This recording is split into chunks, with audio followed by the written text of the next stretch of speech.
Eh bien, bonjour à toutes et à tous. Aujourd'hui, on se retrouve sur Scum et à la demande d'un abonné, nous allons voir les arcs. On va commencer avec la compétence tir à l'arc qui se trouve en force, juste ici. Alors, la compétence tir à l'arc va vous permettre de dégainer ou de rengainer plus rapidement votre arc. Vous allez avoir également une vitesse de rechargement plus rapide, un balancement réduit quand vous bandez l'arc. La disparition du réticule à la première personne sera plus lente. Vous pourrez régler également votre arc plus rapidement et vous pourrez prendre des arcs de plus haut poids. Pour pouvoir monter de niveau dans la compétence tir à l'arc, il faudra tirer avec succès sur des animaux, des drones, ou bien encore des mechas, des joueurs ou des zombies. Vous pourrez également fabriquer des flèches en bois avec des pointes en pierre ou des pointes en métal et des plumes pour pouvoir monter votre niveau.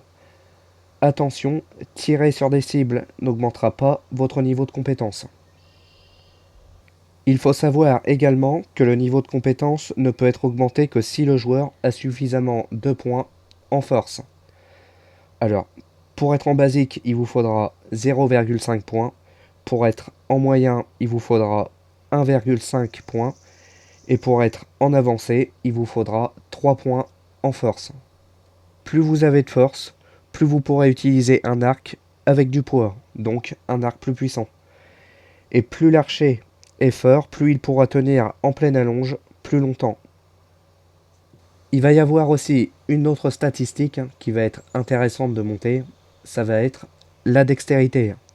La dextérité, elle va influencer sur la vitesse de rechargement et affecte également la vitesse du tir. On commence avec le premier arc, qui est l'arc improvisé. Alors, on va pouvoir le fabriquer de 20 à 35 livres. Donc les livres, c'est pour représenter la puissance. Alors, vous allez pouvoir mettre sur cet arc un silencieux improvisé. Alors, pour le fabriquer, il vous faudra un chiffon, du fil et une aiguille. Pour fabriquer des arcs, il vous faudra un bâton long, de la ficelle ou du fil et un objet coupant. Côté flèches, je vous invite à utiliser des flèches improvisées en bois avec ou sans empennage. Alors, qu'est-ce que l'empennage? Ça va être avec ou sans plume. Donc, pourquoi je vous dis d'utiliser des flèches sans empennage?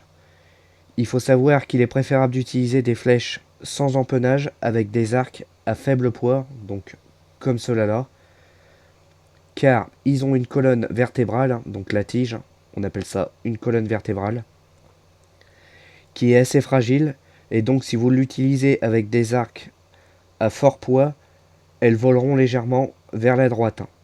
Donc il est conseillé de les utiliser avec des arcs à faible poids.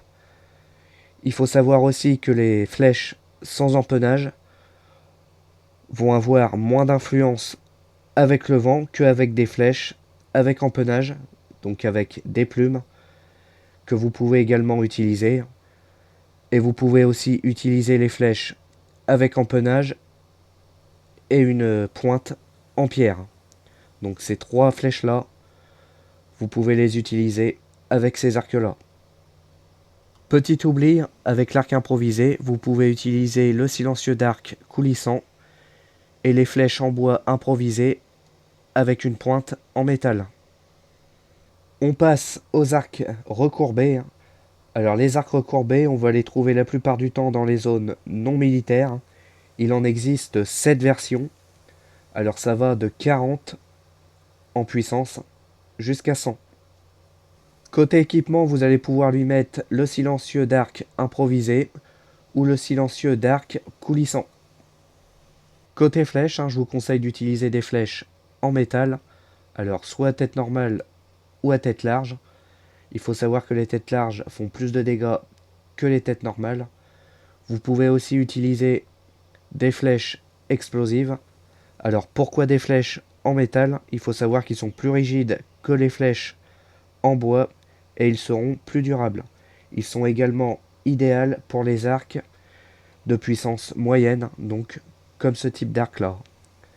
Vous pouvez aussi utiliser les flèches en carbone, toujours tête normale ou tête large, et aussi utiliser les flèches en carbone explosives.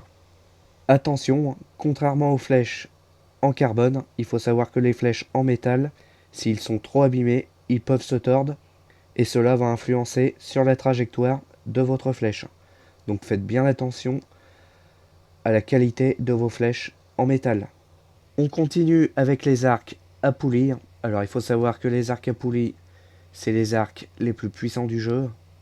Ils vont être assez rares. Sachez que vous pouvez les acheter également chez le revendeur d'armes. Côté accessoires, vous allez pouvoir mettre un silencieux improvisé pour arc, un silencieux d'arc coulissant, une mire d'arc à poulie à 5 broches ou à 3 broches, un stabilisateur improvisé pour arc ou un stabilisateur pour arc. Côté flèches, je vous conseille d'utiliser des flèches en carbone, donc soit des flèches normales ou des flèches à tête large, ou bien encore des flèches explosives. Alors, il faut savoir que les flèches en carbone, elles sont plus durables et plus rigides, et elles sont recommandées pour les arcs à poulie, donc les arcs à grande puissance. Si vous voulez savoir si votre arc est au bon poids par rapport aux compétences de votre personnage, vous pouvez déjà essayer de bander votre arc et de voir si le personnage le bande au maximum. Si ce n'est pas le cas, il va falloir régler votre arc. Alors vous pouvez savoir la puissance de votre arc quand vous le tenez soit en main ou quand vous le mettez derrière votre dos. Vous voyez qu'ici en haut vous avez un chiffre qui correspond à la puissance de votre arc. Alors pour régler cette puissance, quand vous ne pouvez pas utiliser votre arc, vous prenez une caisse à outils. Donc c'est ce qu'on va faire tout de suite. Voilà, j'ai ma caisse à outils. Alors on va regarder le chiffre ici. Vous voyez que là je suis à 60 de puissance. Alors on va poser l'arc. Vous prenez la caisse à outils dans vos mains. Vous visez l'arc. Vous restez appuyé sur F et vous faites ajuster le poids de traction. Là votre personnage va ajuster la puissance de l'arc en fonction de ses compétences. Donc maintenant on va regarder. Et vous voyez que là, elle a augmenté la puissance de l'arc. Comme elle avait une compétence en arc et une force plus haute, elle a pu augmenter un peu la puissance de l'arc. Donc voilà comment on fait pour ajuster un arc à son personnage. À présent, j'aimerais vous parler un peu des carquois. Alors il faut savoir qu'il y en a 3 différents. En premier, vous avez le carquois artisanal qui va pouvoir contenir 12 flèches. Ensuite, vous avez le carquois en pot qui va pouvoir également être fabriqué. Et celui-ci va pouvoir contenir 2 fois 12 flèches, ce qui fait 24 flèches. Ensuite, vous avez le carquois militaire. Donc, comme son nom l'indique, vous allez pouvoir le trouver dans les complexes militaires ou bien chez le revendeur d'armes. Alors, ce carquois, il peut contenir 3 fois 12 flèches, ce qui fait 36 flèches en tout. À présent, j'aimerais vous parler du viseur pour l'arc à poulie. Alors, pour utiliser le viseur d'arc à poulie, il va falloir utiliser la broche qui va se trouver au milieu.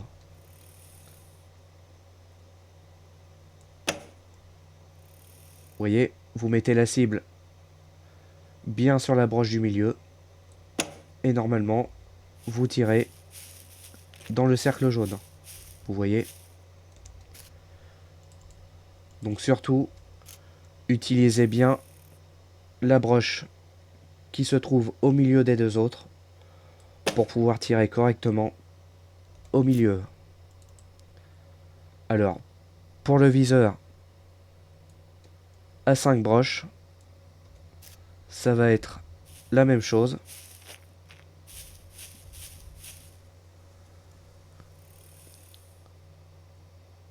Vous essayez de viser entre les deux. Vous voyez le troisième en partant du bas.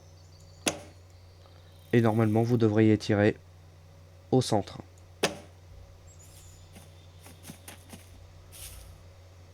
Voilà.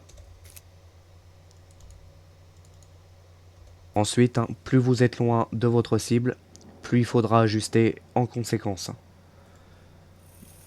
Donc là, j'étais à la troisième broche. On va prendre environ au milieu de la deuxième et de la troisième. Alors, je dis pas que je vais taper au milieu.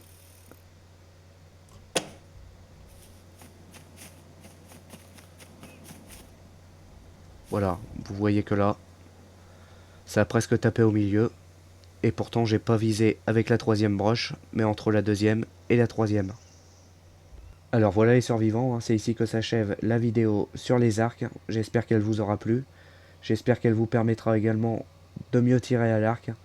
Si c'est le cas, n'hésitez pas à mettre un j'aime, à vous abonner si ce n'est pas déjà fait. Si vous avez des questions, n'hésitez pas à les mettre dans les commentaires, j'essaierai d'y répondre. Et puis nous on se dit à la prochaine pour une prochaine vidéo. Allez, à la prochaine les survivants.